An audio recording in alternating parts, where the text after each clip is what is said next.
La mañanera de Ángel correspondiente al martes de la semana en curso. Ayer, en mi intervención en el programa que conduce Pascal Beltrán del Río, dije yo que mal empieza la semana aquel al que van a colgar el lunes. Ayer, en un acto raro, Petróleos Mexicanos tardó más de una hora 15, 1 hora 20, una cosa así, para dar a conocer el precio al que había vendido el barril de petróleo de la mezcla mexicana de importación. Esa cantidad fue algo histórico, jamás que yo recuerde se había visto una situación así. $2.37 negativo, es decir, Petróleos Mexicanos, no sabemos cuál fue el volumen que vendió ayer, pero por cada barril que vendió debió pagarle al comprador $2.37. Si bien la explicación es compleja y larga del por qué estamos enfrentando esta situación, anómala a todas luces, en otra ocasión lo haré.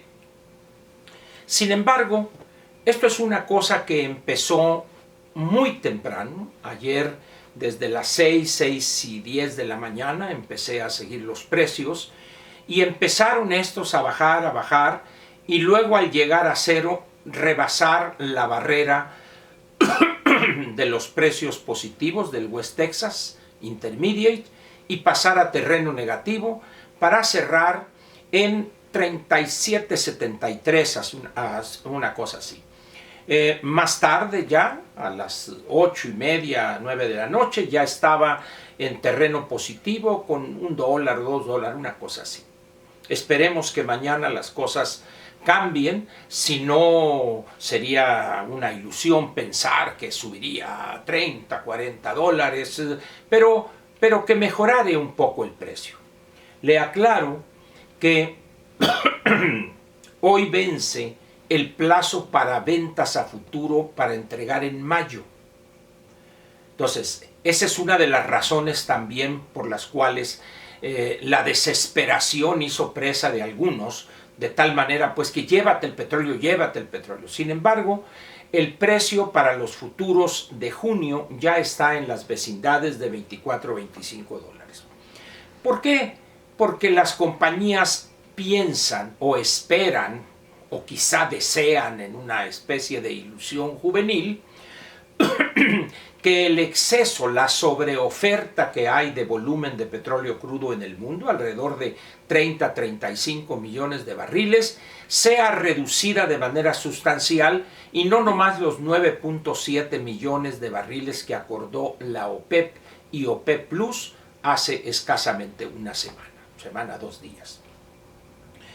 Si la OPEP o si los países productores de petróleo pertenezcan a la OPEP Plus o sean independientes, si no reducen de manera sensible los volúmenes diarios de extracción, de tal manera que estemos en la vecindad de los 25-30 millones de barriles de reducción, la situación va a seguirse complicando. Esperemos pues que las cosas mejoren, en los días siguientes lo veremos, pero ahora entremos a la parte local, vamos a decir a la parte mexicana de esta tragedia. Seguramente es conocida de usted la maldición china que dice: ojalá y te toque ver tiempos interesantes o te toque vivir tiempos interesantes. En México, yo creo que lo que nos va a tocar o ya nos está tocando es ver y vivir tiempos no interesantes, sino muy interesantes. Y todo fundamentalmente no por un enemigo externo que nos quiere atropellar y acabar, no, simplemente por nuestras torpezas. Cuando digo nuestras, al final de cuentas el gobierno es nuestro gobierno, y aun cuando yo no hubiera votado por López, es presidente de todos los mexicanos. la incapacidad para entender el funcionamiento de los mercados es gigantesca, infinita, del presidente y de su equipo. Y los que le entienden no se atreven a apanterársele y decirle: señor, está llevando usted al precipicio al país. No, o son cobardes, abyectos, oportunistas, no lo sé. O quizá tampoco le entiendan.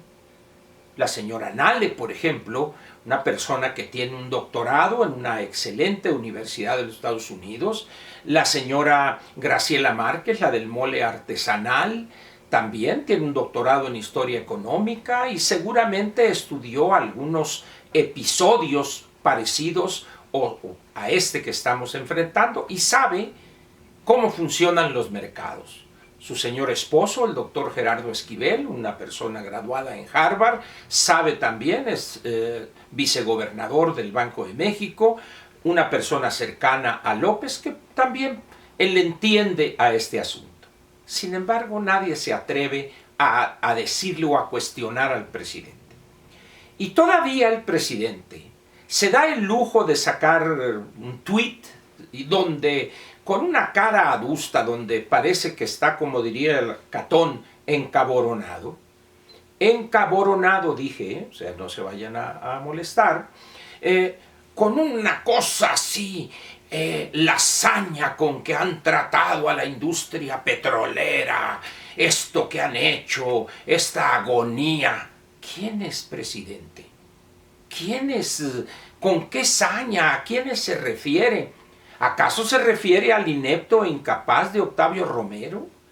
¿Acaso se refiere al ejército de incapaces desconocedores de todo lo que tiene que ver con la industria petrolera que su gobierno colocó en Petróleos Mexicanos?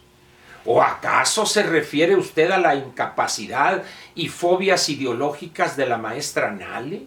Usted la puso ahí. Pero al final de cuentas, estamos aquí ante un episodio que no es el primero que sucede en el mundo. Pero es un episodio que nos debe servir para entender lo más elemental. Darle responsabilidades a un inepto, a un incapaz intelectualmente para entender los procesos acerca de cómo operan los mercados, eso es corrupción. Y en ese sentido, López es un individuo de lo más corrupto, porque ha puesto a los más incapaces en posiciones críticas para el buen desempeño de la economía mexicana. ¿Podrá eludir la responsabilidad de las pésimas decisiones de Nale, de Romero, de Bartlett, de Sandoval? No, por supuesto que no. Lo curioso es que el presidente suele pedirle a sus adversarios o enemigos, o como guste usted, serénense, les dice, serénense. Yo le pediría eso mismo hoy al presidente. Presidente, serénese. Este problema lo creó usted con sus ocurrencias y desatinos. ¿Cómo es posible que ante la situación que los mercados nos están evidenciando, todavía el presidente diga: vamos a recuperar la industria petrolera? ¿Cuál industria petrolera? ¿Cuál? Y Dos Bocas, por favor. O sea, ¿ya perdió la razón el presidente? Algunos dicen que sí. Yo pienso que le queda todavía tantito ahí y está a punto de. Pero en un país como el nuestro, con una empresa, entre comillas, como Pemex, pensar que vamos a recuperar la gloria de la industria petrolera, cuidado. Porque esa visión, esas ideas, representan el mayor peligro que tiene hoy o que enfrenta hoy México. La estabilidad política peligra, la estabilidad económica igual, y todo, repito, por las ideas caducas, aceras y atrasadas de López en materia de economía y específicamente en las ideas que tienen que ver con el funcionamiento de los mercados. No hay recursos, urge, aun cuando solía decir el presidente López Portillo que en nuestro país no hay cosas urgentes, solo tontejos con prisa, solía decir él. Y por eso digo, serénese, presidente. Serénese, calma, prudencia, mesura. Haga cambios totales de todo el gabinete. ¡Vámonos, úchila!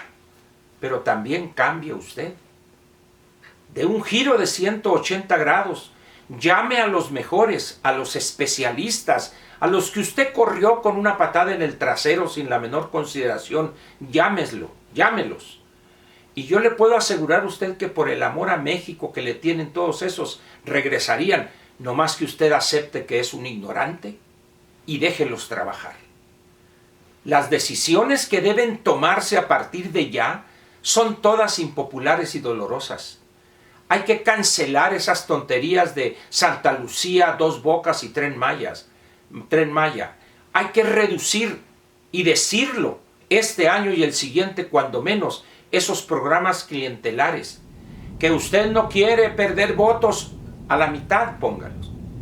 Y con esa cancelación de esas ocurrencias y con esa reducción de estos programas clientelares en cuanto al monto, habría una bolsa importante para que no pida usted deuda, pero que apoye a las empresas, apoye a los que se quedaron sin empleo y pueda usted aguantar el posponer el cobro de ciertos impuestos o ciertas contribuciones. ¿No lo quiere hacer? Perfecto. Nomás que no le eche la culpa a alguien mañana del desastre hacia el cual usted nos lleva ya. No bastarán los babeantes seguidores que dicen que usted no va a ser suficiente eso ante la cruda y ofensiva realidad económica, que sus torpezas, que su ignorancia en materia económica está generando. Esos son los hechos, presidente. No se equivoque, ya se ha equivocado mucho en muy poco tiempo. Prácticamente ya agotó usted en estos casi 17 meses, 16 meses y un cachito, ya agotó su cuota de tonterías. Ya párele. Consulte con los que saben y que además son dignos profesionales y se van a atrever a decirle dónde está usted equivocado. Corra a toda esa bola de serviles que a todo le dicen que sí. El Scherer, el Durazo, el otro, la Sánchez, sáquelos de ahí. Porque esos, aparte de dañarlo a usted, están dañando al país, presidente. Pero el responsable del equipo es usted. Y no vaya a sacar aquella frase de López Portillo de triste memoria: soy responsable del timón, pero no de la tormenta. Esos son subterfugios, salidas falsas y cobardes para no enfrentar la responsabilidad del gobernante. Y a la fecha, usted ha sido un gobernante, además de incapaz e inexperto e ignorante, muy cobarde y muy irresponsable.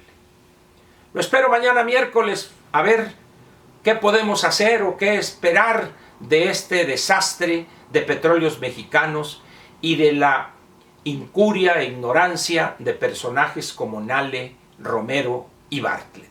Muchas gracias.